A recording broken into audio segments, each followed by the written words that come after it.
The transformer that we were considering in previous lecture is modified by changing assumption of 75 square centimeter core area to 38 square centimeter core area. This is done to achieve symmetry in terms of geometry and in terms of magnetic and electric loading.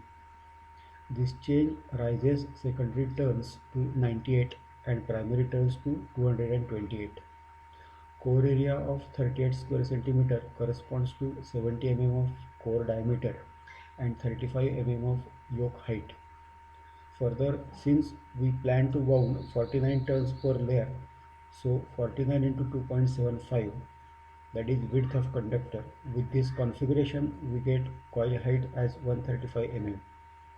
For top and bottom clearances, we decide window height as 140 mm.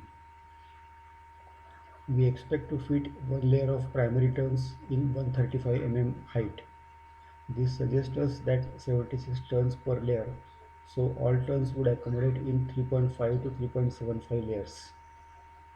In this way, 2 layers of secondary and 4 layers of primary with some space factor give 12 to 15 mm of total coil thickness. We have decided to choose 20 mm of window width. All the dimensions of core would be seen on screen. Since coil sizes are already estimated, we may find resistance and leakage reactance of both primary and secondary coils. The formulas that we may use in this calculation are shown on screen. Let us consider the formula for primary resistance R1. Rho is the resistivity of copper. Primary turns are 228. Mean diameter of primary coil is 0.09 meters and conductor cross section is 2.5 mm square. Values to be substituted for secondary resistance formula are quite similar. In this way we get primary coil resistance as 443.52 milliohms and secondary resistance as 75.648 milliohms. Further, we assume leakage reactance of corresponding coil as 5 times resistance value. All these calculations we may see on screen. Note that calculated results of single-phase transformer are not claimed to be either energy efficient or cost-wise optimum. These figures are calculated to use in explaining equivalent circuit and phasor diagram of transformer. Since we know resistance and leakage reactance, we may easily find impedance of coils. The impedances for primary and secondary coils are shown on screen. Now, some parameters of our laboratory transformer are fixed, so we start to find remaining parameters. Let us start from secondary load that corresponds to full load with 0.8 power factor. This load will draw full load current of 10 amperes and lag behind the terminal voltage by 36.87 degrees. The drop in secondary resistance is 0.76 volts and leakage reactance drop is 3.8 volts. The impedance drop would be 3.88 volts. In comparison with terminal voltage of 100 volts, drop in secondary impedance is very small to show on phasor diagram graphically.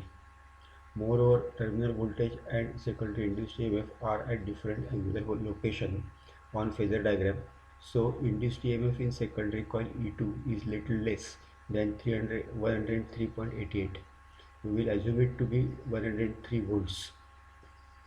These phasors are shown in lower portion of the phasor diagram on screen.